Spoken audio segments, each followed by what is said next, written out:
Hello friends, welcome to our channel RKP360 में आप सभी लोग का स्वागत है। और जैसे कि हम लोग देख रहे थे, पिछला क्लास जो आइटम से था वो उसको कंटिन्यू करते हुए आज हम लोग का क्लास नंबर 6 होगा, और जो कि लास्ट क्लास होगा आज सेक्शन ए से, है ना। क्लास तो अभी लंबा चलेगा आइटम पे, बट ए से जो है उसका ये आज का लास्ट क्लास होगा। ए से हमारा जो है वो कंप्लीट हो गया, ठीक है। अब आप ए से सेट लगा सकते हैं, उसके सारे जितने सेंटेंस हमने लिखाया है उसको कोशिश कीजिए खुद से बनाने का, ताकि ये हो कि एग्ज़ाम में जैसे आप जैसे हज़ारों बच्चे पढ़ेंगे तो उनसे एक दूसरे का मैच ना हो। कोशिश कीजिए खुद से बनाने का, ठीक है। अगर कोई दिक्कत हो तो टेलीग्राम पे आप मैसेज करके पूछ सकते हैं, ठीक है। टेलीग्राम लिंक जो है वो वीडियो के डिस्क्रिप्शन में भी रहता है, उसको देख करके आप पूछ सकते हैं जहाँ भी दिक्कत हो उससे, ठीक है। चलिए आज का क्लास बिना समय गंवाए हम लोग स्टार्ट करते हैं। Eight odds.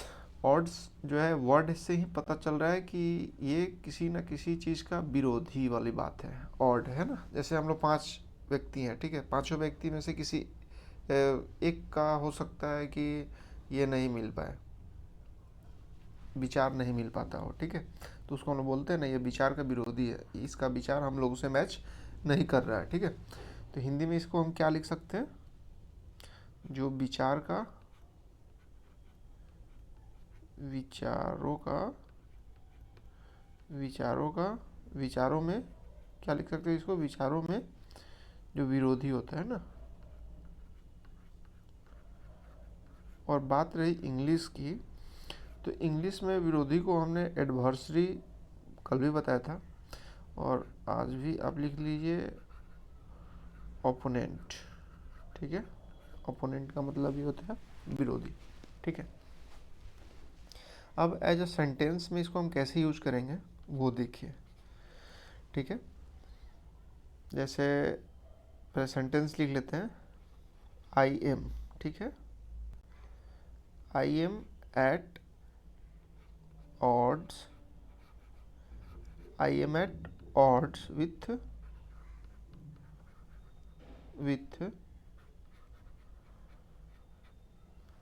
those who find God only in temple, है ना। मतलब ये है, मैं उस व्यक्ति का विरोधी हूँ जो सिर्फ ये मानता है, ये समझता है कि जो भगवान है वो सिर्फ मंदिर में ही मिलते हैं। नहीं, हमारे सबसे बड़े भगवान हमारे घर में है, हमारे पेरेंट्स हैं, ठीक है। तो इसके लिए बहुत अच्छा एग्जाम्पल मेरे को लगा, इसलिए मैंने इसको दे दिया, ठीक है। हो सके तो आप लोग कोशिश कीजिए खुद से बनाने का, ताकि एक दूसरे से मैच ना हो, ठीक है। चलिए नेक्स्ट बात करते हैं हम लोग, at one go. At one go, इसके वर्ड से ही पता चल रहा है वन का मतलब क्या होता है? एक, एक होता है ना। तो एक बार में, ठीक है। इसको हम लोग लॉजिकली ऐसे लिख सकते हैं, एक बार में, ठीक है। एक बार में, ठीक है। अब बात रही इंग्लिश कैसे लिखेंगे, एट वंस, एक बार में, ठीक है। जैसे अब हम लोग एग्जाम्पल के तौर पे इसको लेते हैं, ठीक है। जैसे होता है ना कि हम लोग डॉक्टर के पास जाते हैं, उसमें डॉक्टर क्या बोलता है कि ये मेडिसिन जो है आपको एक बार में ही खाना है, या एक बार में ही लेना है या पीना है, ऐसे हमको बोला जाता है। और हम लोग का ये कंपल्सन हो जाता है, मजबूरी हो जाता है, जो हम उस मेडिसिन को एक बार में ही लेते हैं, ठीक है। तो उस पर हम एक एग्जाम्पल ले लेते हैं, ठीक है। I will have I will have to drink this medicine, है ना, मेडिसिन। और यहाँ पे हम एक बार के लिए कुछ तो देंगे ना, तो हमारा आइटम क्या है? एट वन गो, ठीक है। ये हमारा आइटम इसमें यूज करके हमने बता दिया, ठीक है। कहने का मतलब है कि ये मेरा ये मेरा क्या है? मजबूरी है, कंपल्सन है। यहाँ पे जो विल हैव टू है ना, ये हमको क्या इंडिकेट करता है? ये इंडिकेट करता है मेरे को कंपल्सन। कंपल्सन का मतलब होता है मजबूरी, ठीक है, किसी कार्य को हम मजबूरी बस कर रहे हैं, ठीक है। कल मेरा एग्ज़ाम है इसलिए मेरे को जाना ज़रूरी है, ये मेरा मजबूरी है, मेरा मन है रहने का, बट हम एक कंपल्सन सेंटेंस यूज कर रहे हैं, इसलिए विल हैव टू क्या इंडिकेट करता है, कंपल्सन, ठीक है। दैट मीन्स मजबूरी, किसी चीज़ का मजबूरी को इंडिकेट करता है, ठीक है। ये इनका ये जो मेडिसिन है ये लेंगे ड्रिंक या टेक लिख सकते हैं, ठीक है। लेना क्या है, इनका एक बार में इस मेडिसिन को लेना या पीना क्या है, मजबूरी है, ठीक है। चलिए नेक्स्ट, एट वंस विट इंड, ठीक है। एट वंस विट्स इंड, इसका मतलब क्या होता है, सपोज दैट ये आप पूरी तरीक़ा से जब कंफ्यूज होते हैं, ठीक है, उस समय इस आप आइटम को यूज कर सकते हैं, एट वंस विट्स इंड, ठीक है। इसका मतलब होता है पूरी तरीक़ा से, पूरी तरह कंफ्यूज, CONFUSED, कंफ्यूज, ठीक है। और इसका इंग्लिश मीनिंग आप सिर्फ कंफ्यूज्ड भी लिख सकते हैं, ठीक है। तो जनरली हम लोग कंफ्यूज कब होते हैं, बहुत ऐसा मोमेंट है जिस पे हम लोग कंफ्यूज हो जाते हैं, ठीक है। जैसे सपोज दैट हम कहीं जा रहे हैं, मेरा वॉलेट गिर गया या फिर मेरा मोबाइल फ़ोन खो गया, वहाँ पे हम पूरी तरीक़े से कंफ्यूज हो जाते हैं, आगे हम क्या करें, क्या करें ताकि मेरा मोबाइल या पर्स जो भी हो वो मिल जाए, या फिर मतलब इसके लिए हम यूज इसको कर सकते हैं, ठीक है। एज ए सेंटेंस इसको कैसे यूज करेंगे, सपोज दैट आई वाज, ठीक है। एट कन्फ्यूज्ड भी लिख सकते हैं, यहाँ पे कन्फ्यूज्ड लिख करके हम चेक कर सकते हैं सेंटेंस को कि हम जो सेंटेंस बना रहे हैं वो सही है या गलत, क्योंकि जब आइडम सेंटेंस भी यूज़ करते हैं तो जनरली थोड़ा सा एक ऑड वर्ड लगता है, क्यों, क्योंकि इसका मीनिंग ही एक आइडम का तरीका से है, ठीक है। जैसे हिंदी में हम बोलते हैं ना, तुमको जानकारी नहीं है, तो ये बहुत अच्छा लगता है, बट हम बोलते हैं अथकत गगरी छलकत जाए, ठीक है, ऐसे एक आइडम हो गया, तो ये बहुत कम लोग समझ पाते हैं। तो अगर आपको इंग्लिश के आइडम से मतलब प्रॉब्लम आ रही है तो सबसे पहले उसका जो ये मीनिंग है, इंग्लिश मीनिंग, उसको सेंटेंस में यूज करके देखिए ये क्या सही मीनिंग आ रहा है, फिर आप उसी जगह पे इसको पुट कर दीजिए आइटम को, ठीक है। तो आई वॉज कन्फ्यूज, तो आई वॉज कन्फ्यूज की जगह पे हम क्या लिखेंगे, एट वंस विट्स इंड, है ना। उसके बाद हम लोग क्यों, जब हमारा mobile phone, when I lost my phone, when I lost my phone, ठीक है। When I lost my what, phone, ठीक है। सॉरी रुकिए, ये डिस्प्ले थोड़ा सा टेक्निकल इशू हो रहा है, फ़ोन, ठीक है। चलिए एट रेंडम, रेंडम तो जनरली वर्ड का ही एक मीनिंग है, रेंडम हम लोग ऐसे डेली कन्वर्सेशन में यूज़ करते हैं, एट रेंडमली, मतलब क्या हुआ, अचानक से, ठीक है, बिना किसी रीजन, बिना किसी कारण, अचानक से, ठीक है। तो इसको हम लोग ऐसे बोल सकते हैं, बिना किसी कारण, ठीक है। विदाउट, इंग्लिश में क्या लिखेंगे, विदाउट एनी रीजन, ठीक है। अब इस पे तो हज़ार बतेरा एग्जाम्पल बन जाएगा, है ना, बिना किसी रीजन का। जैसे आजकल देख रहे हैं पुलिस भी है, वो क्या होती है, क्राउड को समझाने के जगह बिना किसी रीज़न आप शांतिपूर्वक भी कुछ कर रहे हैं फिर भी लाठीचार्ज कर देती है, ठीक है। तो उस पर भी आप ले सकते हैं, द पुलिस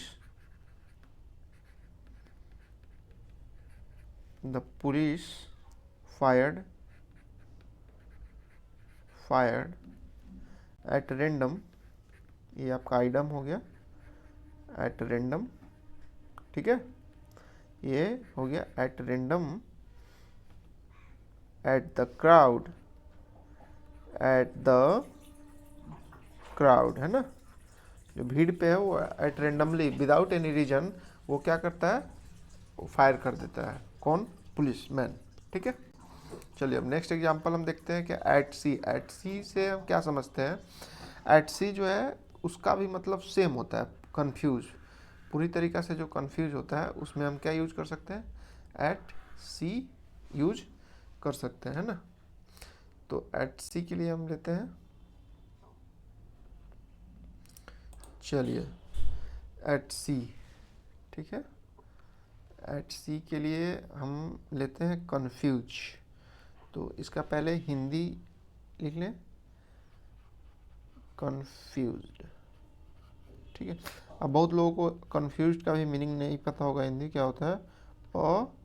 अस्पष्ट, यानी किसी चीज़ में हम स्पष्ट नहीं है। ठीक है, इसको एग्जाम्पल तो आप खुद से भी बना लीजिएगा, बट हम अपने तरफ से एक एग्जाम्पल दे देते हैं। जैसे हम अपने एग्ज़ाम में जाते हैं एग्ज़ाम देने के लिए, ठीक है, सिविल कोर्ट में सपोज दैट आप एग्ज़ाम देने जाएंगे, उसमें क्या होगा, क्वेश्चन जो है वो सपोज दैट इनकेस अगर आउट ऑफ सिलेबस आ जाता है, बस हम लोग वहाँ पे क्या होंगे, कंफ्यूज हो जाएंगे कि अरे ये क्वेश्चन तो मैंने पढ़ा ही नहीं था, कहाँ से आ गया। ठीक है, तो उसी पे हम एक एग्जांपल लेते हैं, आई वाज, ठीक है, कंफ्यूज्ड।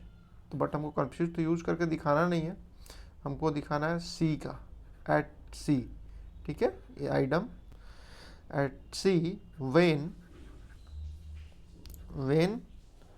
आई फाउंड many questions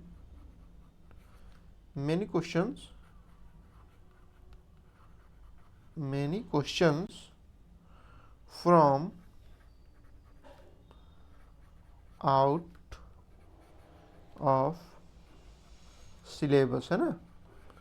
मैं पूरी तरीक़ा से कंफ्यूज हो गया जब मैं ये पाया कि ये सारे जो क्वेश्चन है वो क्या है, मेरे सिलेबस से बाहर का है। ठीक है, देखिए, चलिए अब हम लोग देखते हैं eight Snell's pace.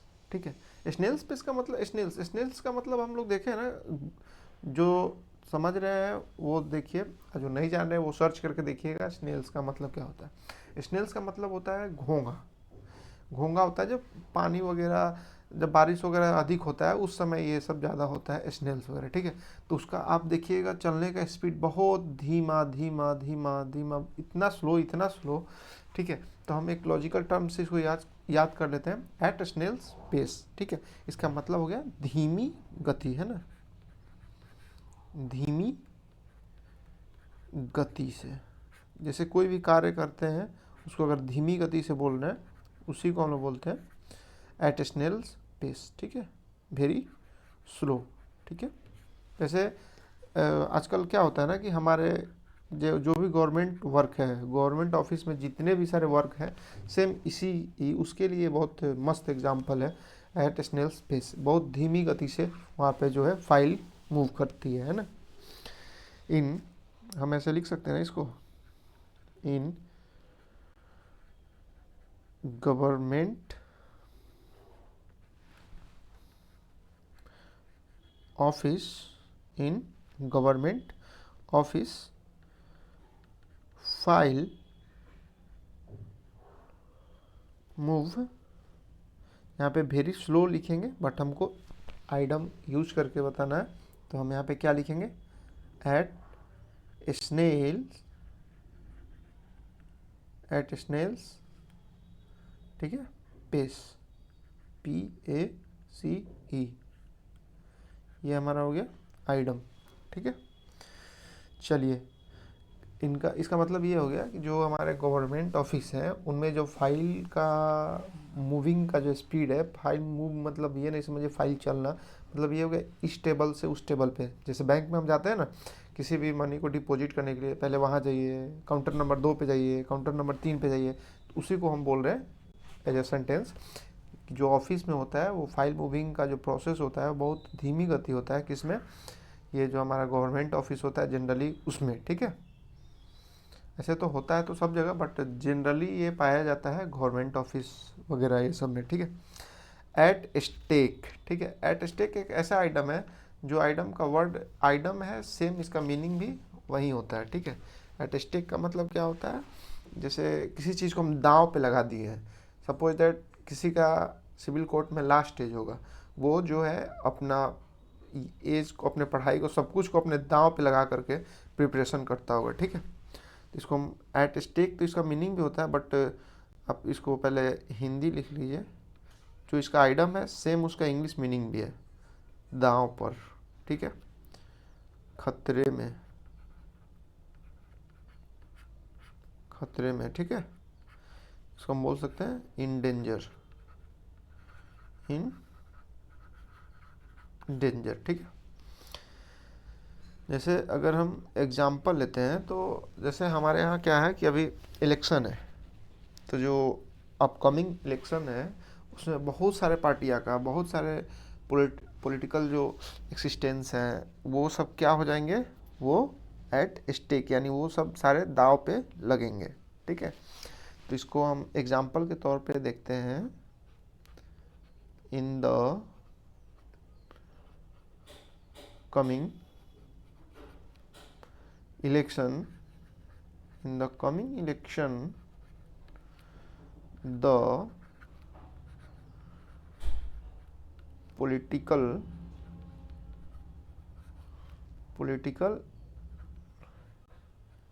existence of many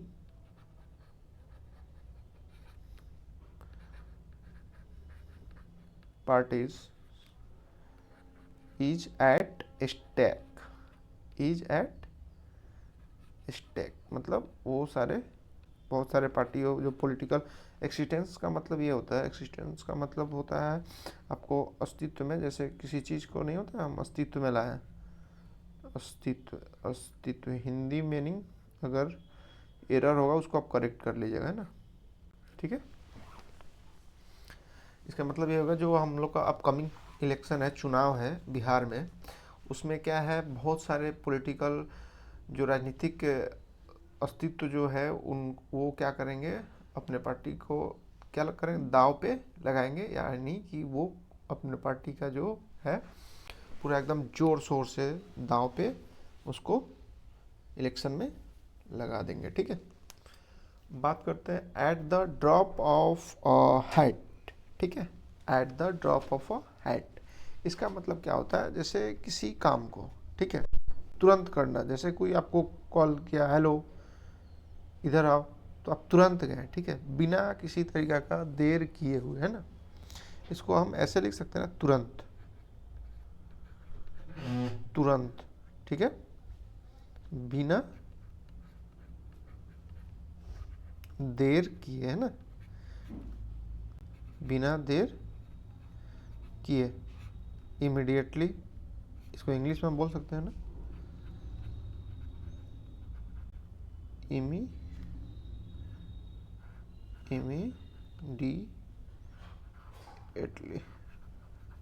इसको हम इमीडिएटली बोल सकते हैं, ठीक। अब जैसे कि आपको क्वेश्चन इजी मिलता है एग्जाम में, तो आप क्या बोलते हैं, आप उसको तुरंत सॉल्व करना शुरू कर देते हैं। अब वही क्वेश्चन जो है हार्ड होता है, तो आप क्या करते हैं, पहले 2 बार 3 बार उस क्वेश्चन को आप समझते हैं, बार बार पढ़ते हैं, थोड़ा सा समय लगाते हैं ना। तो इस पे, इसको हम एग्जाम्पल में कैसे लिखेंगे, एग्जाम्पल में बहुत अच्छे से इसी बात को हम लिख देंगे, दिस क्वेश्चन, ठीक है, this question is very easy, ठीक है, आई कैन सॉल्व इट, और यहाँ पे सॉल्व इट इमीडिएटली। तो हमको तो इमीडिएटली लिखना नहीं है, हमको क्या लिखना है, हमको आइडम यूज करना है। तो यहाँ पे हम आइडम यूज कर सकते हैं, क्या, at the drop of a hat, है ना, इमीडिएटली इसको हम सॉल्व कर सकते हैं। उसी तरीक़ा से नेक्स्ट जो क्वेश्चन अगर हम देखें 11th आवर, ठीक है। 11th आवर का मतलब क्या होता है, किसी चीज़ का अंतिम सीमा, है ना, अंतिम अवसर।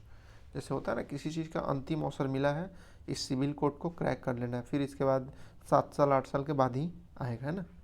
इसको हम ऐसे लिख सकते हैं ना, अंतिम अवसर। क्या लिखेंगे, अंतिम अवसर, है ना, अंतिम अवसर पर, ठीक है, एट द लास्ट मोमेंट। इसको इंग्लिश में लिख सकते हैं ना, ये सब तो रेगुलर लाइफ में कन्वर्सेशन में हम लोग यूज़ करते हैं, एट द लास्ट मोमेंट, ठीक है, एट द लास्ट मोमेंट, है ना, एट द लास्ट मोमेंट, ठीक है, मतलब अंतिम अवसर पर। अब बात करते हैं इसको एग्जाम्पल में, ठीक है। एग्जाम्पल में कैसे इसको एक्सप्लेन करेंगे हम लोग।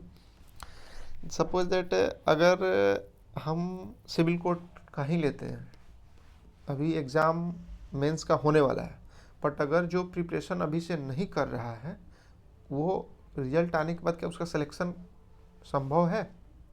90% चांसेस संभव नहीं है, ठीक है। 10% ही है, बाई लक उसका हो सकता है, ठीक है। तो किसी चीज़ का अंतिम अवसर पे अगर हम काम को कर रहे हैं तो वो काम होने वाला नहीं है। किसी काम को हम पहले से करेंगे, वो हमारे लिए क्या है, बेनिफिशियल है, ठीक है। तो उसी पे हम एक एग्जांपल लेते हैं, you can not pass, you can not pass the exam या फिर examination by starting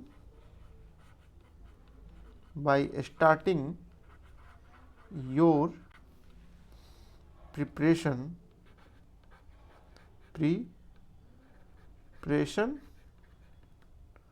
starting your preparation at the last moment. But हम यहाँ पे एट द लास्ट मोमेंट नहीं लेंगे, इसके आगे हम आइडम लेंगे, क्योंकि हमको इसको आइडम के थ्रू एक्सप्लेन करना है। At the ELEVENTH 11th our, है ना, अंतिम समय पे अगर हम स्टार्ट करते हैं, ये कंफर्म है कि मेरा सिलेक्शन होने वाला नहीं है, ठीक है।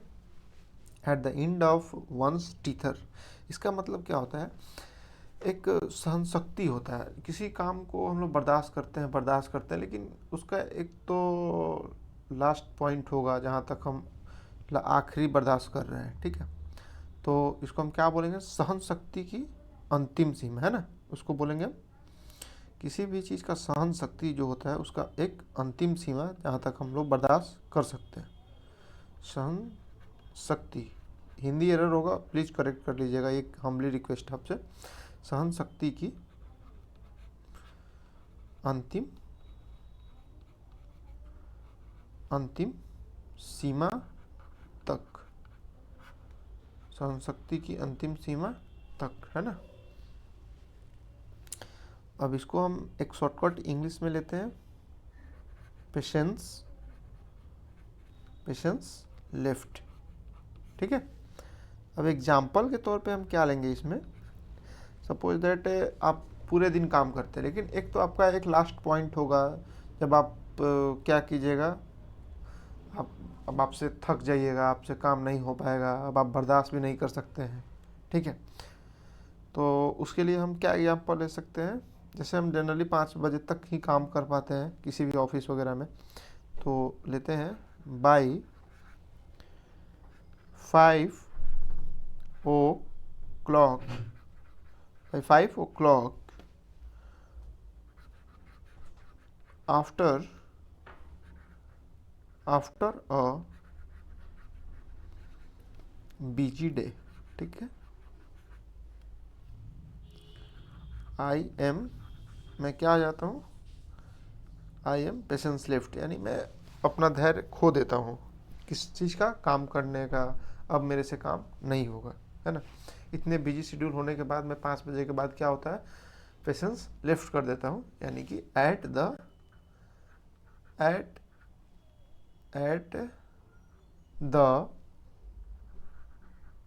एंड ऑफ वंस टीचर, है ना। ठीक है, ये मेरा आइटम हो गया, इसको अच्छे से यूज़ हम लोग कर लिए। तो उम्मीद करते हैं आप लोग अच्छे से समझ रहे होंगे। प्लीज़ एक रिक्वेस्ट है, अगर अच्छे से समझ रहे हैं ना, प्लीज़ सब्सक्राइब, लाइक, शेयर वगैरह ये सब करते रहिए, ताकि उससे क्या है हम भी मोटिवेट हो, फिर आप इससे भी बेहतर कंटेंट आपके लिए लेकर आए। ठीक है, चलिए। At the first blush, at the first blush ये बहुत खतरनाक है। पहली नज़र में, इसका मतलब क्या होता है, किसी चीज़ को जैसे हम देखते हैं ना, पहली नज़र में हमको पसंद आ गया तो हम लोग जनरली उस चीज़ को ले लेते हैं ना। तो पहली नज़र में, पहली नज़र में, है ना। ठीक है, तो कोई भी चीज़ जैसे जनरली हम लोग देखते हैं, ठीक है, पहली बार में ही पसंद आ जाता है, तो उसको हम लोग ले ही लेते हैं, तो उसी को बोलते हैं लोग पहली नज़र में। ठीक है, एट द फर्स्ट ब्लश। ठीक है, इसका एग्जाम्पल हम क्या लेते हैं, एग्जाम्पल लेते हैं जैसे at the first blush, at the first blush. ठीक है, अब इसके आगे एग्जाम्पल क्या लेते हैं, ही वॉज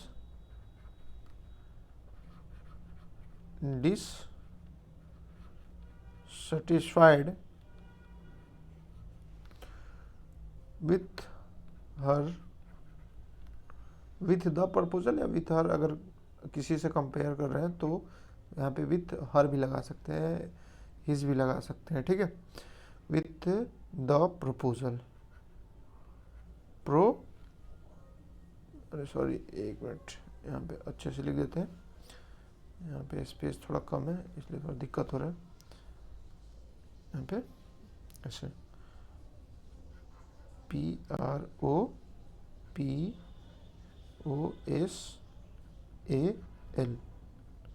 ठीक है, प्रपोजल। यानी कि ये हुआ कि उसका प्रपोजल पहली ही बार देख करके उसने क्या हो गया, डिससेटिस्फाइड हो गया, यानी कि असंतुष्ट हो गया, आप इसको ऐसे बोल सकते हैं। अवे इंस्पायरिंग, अवे इंस्पायरिंग का मतलब क्या होता है, जैसे किसी को मतलब अपने गुणों से, ठीक है, अपने डर से भय पैदा करवाना। ठीक है, सपोज दैट आप किसी से नहीं डर रहे हैं, जैसे हमारे अभी पटना में क्या हो रहा था, प्रोटेस्ट हो रहा था, उसमें बच्चे इतने निडर थे अपने हक के लिए, तो उनको क्या हो रहा था, भय से डराया जा रहा था, बार बार लीगल नोटिस, टीचर पे लीगल नोटिस, लाठी चार्ज वगैरह वगैरह करके।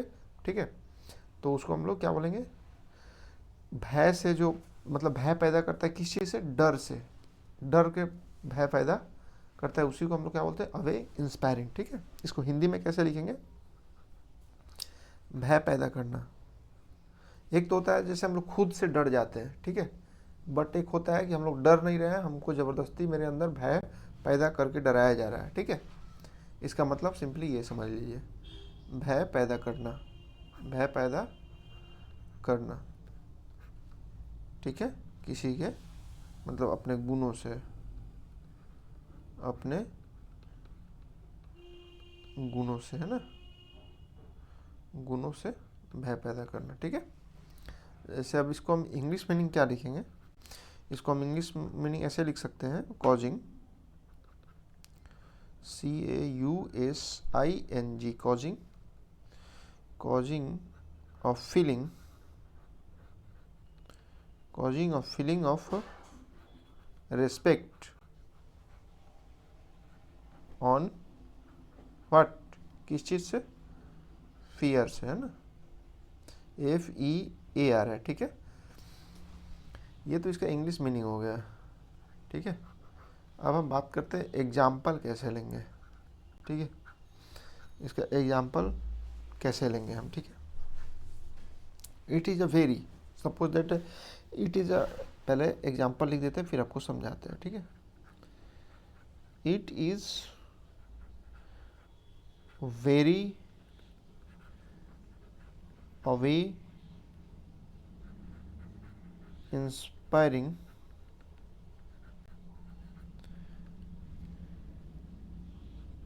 something to appear before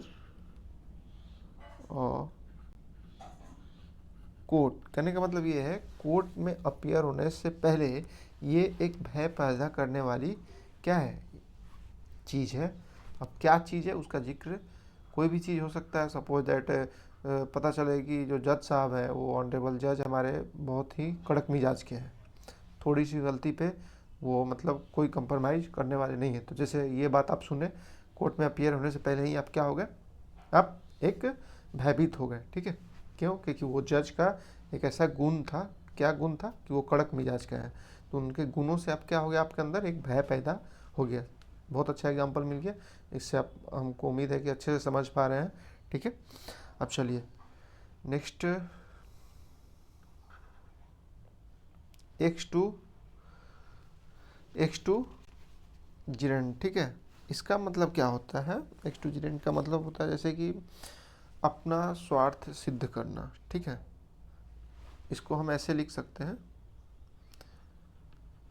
अपना स्वार्थ सिद्ध। ठीक है, जैसे सपोज दैट कोई बहुत बड़ा हैपनिंग हो गया। ठीक है, नेता लोग जाते हैं, उसमें भी वो अपना पॉलिटिक्स लगाते हैं, वो अपना स्वार्थ वाली बात करते हैं, अपना स्वार्थ वाली ओपिनियन देते हैं। ठीक है, तो आपका हेल्प तो कर रहे हैं, बट वो सिर्फ अपना स्वार्थ के साथ में ले करके आपको हेल्प कर रहे हैं। ठीक है, कोई भी चाहे घटना कोई भी हो, उसमें वो लोग अपना एक स्वार्थ लगा देते हैं, अपने फ़ायदा वाली बात उसमें घुसा देते हैं। ठीक है, उसी को बोलते हैं अपना स्वार्थ सिद्ध करना। ठीक है, इसको हम ऐसे लिख सकते हैं, और selfish reason to do something, और selfish reason to do something, किसी को कर तो रहे हैं बट उसमें क्या है, अपना एक सेल्फिशनेस लगा दे रहे हैं ना। जैसे एक इसका एग्जांपल ले लेते हैं। ठीक है, एग्जांपल के तौर पे हम क्या, अगर हम लोग इसी पे लेते हैं, पॉलिटिशियन पे लेते हैं। ठीक है, even in unfortunate happening,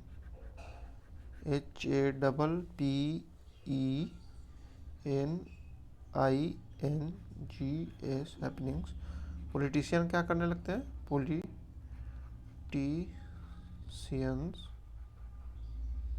find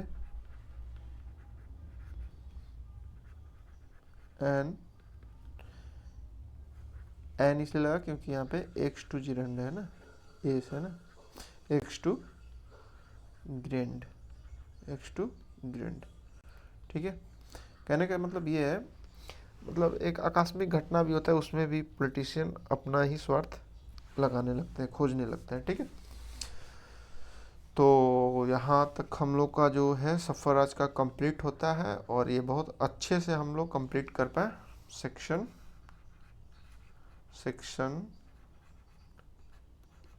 ए, है ना। सेक्शन ए सीरीज जो है, सेक्शन ए जो है हम लोग का कंप्लीटेड। ठीक है, सेक्शन ए जो है ये हम लोग का हो गया, कंप्लीट हो गया। चलिए, इसके लिए थैंक्स फॉर योर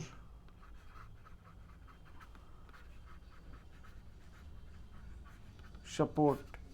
चलिए, और फिर हम मिलते हैं, अब सेक्शन सीरीज बी से शुरू करते हैं हम लोग। ठीक है, और यहाँ तक ए जो है एनफ है, और आप कहीं भी इसको सेट वगैरह लगाइए, अच्छे से लगाइए। अब हम लोग अपना सीरीज बी भी शुरू करते हैं। इतने अच्छे से हम लोग कंप्लीट किए, उतना ही अच्छे से हम लोग बी भी कंप्लीट करेंगे। और आपसे एक वही हम्बली रिक्वेस्ट है, प्लीज़ सब्सक्राइब शेयर करते रहिए, ताकि दूसरे को भी बेनिफिट मिले और अपना परिवार भी बड़ा हो, जिससे ये होगा कि हम लोग बहुत अच्छे से आगे के लिए भी जो अपकमिंग एग्ज़ाम है उस पे भी हम लोग अच्छे से काम को कर पाएँ। जैसे तो हम प्रयास कर रहे हैं कि जो भी जैसे हमारा एएसआई वगैरह भी है, रेलवे वगैरह भी है, उसमें साइंस वगैरह जो आता है, इस सब पे एक काम करने के लिए मेरी टीम भी सोच रही है आप लोगों के लिए। तो आपसे उम्मीद है कि आप लोग भी अच्छे से हम लोग का सपोर्ट बनाए रखें। बस यही आपसे एक उम्मीद है, और अच्छे से रिवीजन कीजिए और उम्मीद कीजिए, और हम आपको ये विश्वास दिलाते हैं इससे बाहर क्वेश्चन नहीं आएगा। आप एक बार एग्ज़ाम देकर आइएगा, अगर ए से मिला आइटम तो आप आकर के मैच कीजिएगा इसमें। ए से जो है जितना बताया गया उससे बाहर ए सीरीज से नहीं पूछा जाएगा, है ना। अब हम लोग जैसे चर्चा करेंगे कल बी से, तो फिर हम बी पे भी देखेंगे कैसे कैसे क्या क्या इतना ही बेहतरीन तरीक़ा से उसमें भी हम लोग पढ़ेंगे। चलिए, और ठंडे में अच्छे से अपना ख्याल रखिए। तब तक के लिए फिर मिलते हैं नेक्स्ट क्लास में, तब तक के लिए बाय। ठीक है, ओके फ्रेंड्स।